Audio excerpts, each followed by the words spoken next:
এই যে পতাকাটা দেখতেছেন, পতাকা এটা হচ্ছিল এই আরাকান আর্মি, যেটা মিয়ানমার সন্ত্রাসী আরাকান আর্মি আছে, এদের পতাকা এটা দেখেন।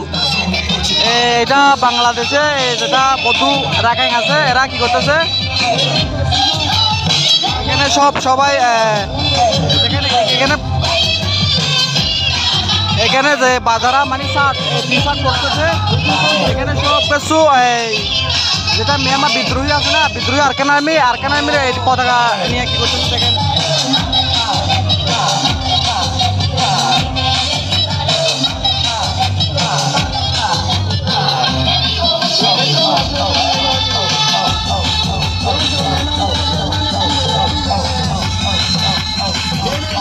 এই পতাকা যেটা দেখতেছেন, এটা হচ্ছিল মিয়ানমার রাখাইন স্টেট যেটা আছে আরাকান আর্মি বিদ্রোহী রাখাইন আর্মি, যেটা আরাকান আর্মি আছে সন্ত্রাসী, এদের পতাকা।